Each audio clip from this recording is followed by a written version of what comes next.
Hi kids! Today, we're going to learn about a very special word, diligence.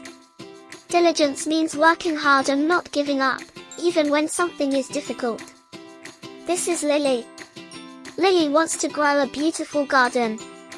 Lily waters her plants every day and takes care of them. She knows it takes time and effort to see the flowers bloom. That's also diligence. Here's Ben. Ben is learning to play the piano.